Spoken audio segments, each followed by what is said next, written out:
새벽 3시 47분. 내 휴대폰에 울림이 울렸다.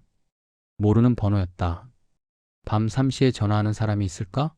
나는 침대에서 벌떡 일어났다. 아내는 없었다. 예전처럼. 여보세요?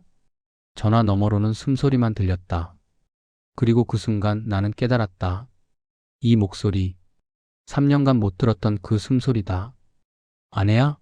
넌 누구야? 전화는 끝났다. 그날 이후 내 인생은 악몽으로 변했다. 나는 서울 강남에서 건축사무소를 운영하는 45세의 평범한 남자였다. 2019년 유리라는 여자를 만났다. 1년 만에 결혼했고 우리는 아파트 한 층을 샀다. 유리는 마케팅 회사에서 일했다. 예쁜 여자였다. 내가 만난 여자 중 가장 예뻤다. 하지만 뭔가 비밀스러웠다. 친구들을 소개하지 않았고 부모님 얘기도 하지 않았다.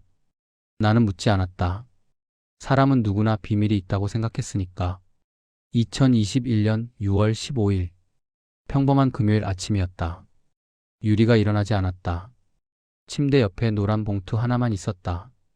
안에는 편지가 있었다. 남편님 미안합니다. 나는 여기 있으면 안 됩니다. 나를 찾지 마세요. 이것이 당신을 위한 선택입니다. 그게 전부였다. 사인도 없었다. 경찰에 신고했다. 실종 신고를 했다. 하지만 경찰은 말했다. 자발적으로 떠난 것 같은데 뭐. 신용카드 사용 기록도 없었다. 휴대폰도 없었다. 그 여자는 세상에서 증발했다. 3년이 지났다. 나는 새로운 일상에 적응하려고 했다. 이혼 소송도 시작했다. 법원은 7년이 지나면 사망 선고를 할 수 있다고 했다. 나는 4년을 더 기다려야 했다. 그런데 그날 밤 3시 47분에 전화가 왔다. 나는 몸을 떨며 콜센터에 전화했다. 번호를 추적할 수 있냐고 물었다. 그들은 말했다. 통화 기록상 발신자는 집 근처 기지국입니다. 집 근처? 그날 밤 나는 잠을 자지 못했다. 거실에 앉아서 천장을 봤다. 그리고 깨달았다. 새벽 3시에 울리는 불안감. 이건 뭔가 다른 신호였다. 다음 날 나는 현관 옆 작은 방을 열었다. 작은 창고 같은 공간이었다. 이사할 때부터 사용하지 않던 곳이었다. 문을 여니 포슥 소리가 났다. 먼지와 곰팡이 냄새가 폴폴 나왔다. 하지만 그 안에 뭔가 있었다. 담요다. 그리고 빈 물병들. 그리고 내 심장이 멈췄다. 사진이 있었다. 내 사진들. 몇백 장이 모두 몰래 찍은 것처럼 보였다. 내가 회사에 갈 때, 내가 카페에 앉아 있을 때, 내가 자고 있을 때, 그 순간 나는 소름이 끼쳤다.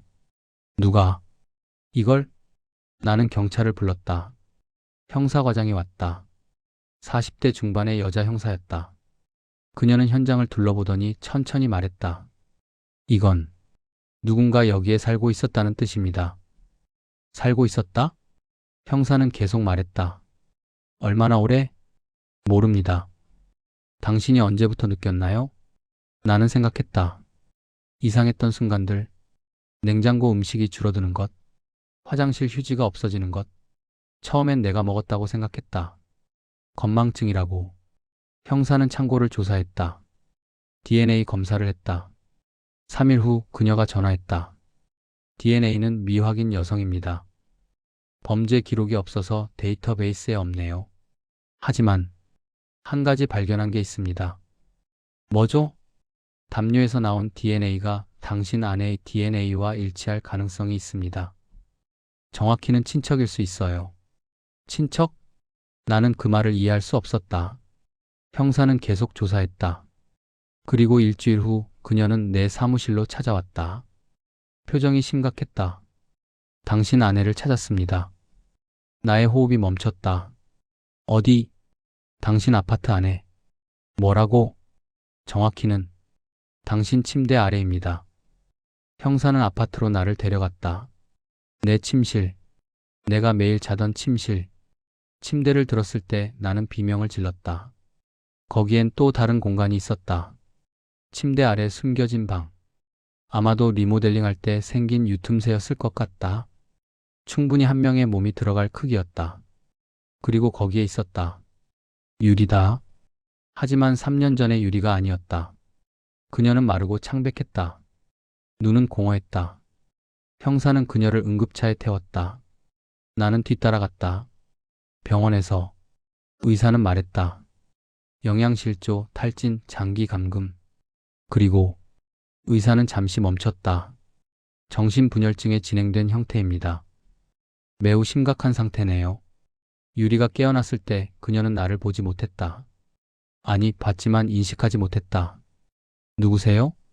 나는 그 말을 들었을 때 처음으로 울었다. 경찰의 조사가 계속됐다.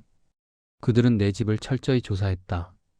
그리고 발견한 것들, 창고에 있던 사진들 마이너스 모두 내 사진들이 아니었다. 다른 남자 사진들도 있었다. 유리의 일기장 마이너스 그녀는 2011년부터 다양한 남자들을 따라다녔다. 병원 기록 마이너스 유리는 2013년부터 정신병원에 5번 입원했다. 그때 나는 깨달았다. 유리가 나를 찾아간 게 아니었다. 유리가 나를 따라온 것이었다. 경찰은 말했다. 당신 아내는 2019년에 당신 집 근처를 떠돌다가 당신을 따라갔습니다. 그리고 침입했어요. 하지만 당신이 아무도 의심하지 않을 정도로 은폐되어 있었던 거죠. 그녀는 몰래 침입했던 게 아니었다. 내가 그녀를 모르는 사이에 그녀는 이미 내 집의 일부였다. 그리고 가장 충격적인 사실, 당신 아내는 자진해서 거기에 있었던 것 같습니다. 의도적으로 그 공간에 머물렀어요. 우리 심리 전문가의 분석으론 그녀는 당신을 관찰하고 있었습니다. 관찰? 네. 당신의 모든 움직임을 기록했어요. 사진으로, 메모로. 당신이 언제 일어나는지, 언제 잠드는지, 누구를 만나는지. 전부요. 내 몸이 떨렸다. 유리가 정신을 차렸을 때 그녀는 나를 기억하지 못했다. 의사는 말했다. 트라우마로 인한 기억 상실입니다.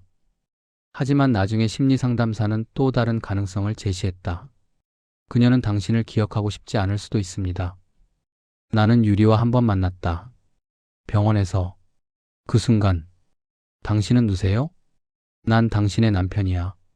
유리의 눈이 흔들렸다. 그리고 그녀가 말했다. 남편이라는 사람은 항상 나를 지켜주지 못했어요. 그게 전부였다. 이후 유리는 정신병원에 입원했다. 법원은 그녀가 정신질환 상태에서 범행을 저질렀다고 판단했다. 그렇지만 범행이 무엇인지는 명확하지 않았다. 그녀는 나를 해하지 않았으니까. 그녀는 단지 나를 보고 싶었을 뿐이었다. 오늘은 이 일이 있은 지 2년이 흘렀다. 나는 여전히 그 집에 산다. 침대 아래 공간은 막혀 있다. 창고도 비워버렸다. 그 어느 날 나는 경찰서에서 유리의 짐을 받았다. 그 안에는 수천 장의 사진이 있었다. 그리고 손글씨 일기장이 있었다. 처음 몇 장을 읽었다. 2019년 6월 1일 그 사람을 봤다. 회사 카페에서. 나를 본 척하지 않았다. 다시 말해 처음부터 나를 보지 못했다. 다음 장. 그 사람은 홀로 앉아 있었다. 나도 홀로다. 혹시 우리는 같은 사람일까? 마지막 장. 내 안에 있는 모든 것들이 당신을 따라갔다. 당신 집안에 내가 있다는 것이 유일한 안식이었다. 나는 당신을 해치지 않았다. 나는 단지 당신 곁에 있고 싶었다. 나는 그 일기장을 덮었다. 그리고 깨달았다. 유리는 어디에도 없었다. 병원에도 없고 내 침대 아래도 없고 내 기억 속에도 없다. 그녀는 단지 내 일상에 스며들어 있었던 그림자일 뿐이었다. 새벽 3시 47분. 오늘 밤도 내 휴대폰이 울렸다. 모르는 번호다. 나는 받지 않았다. 하지만 그 숨소리 아직도 들린다.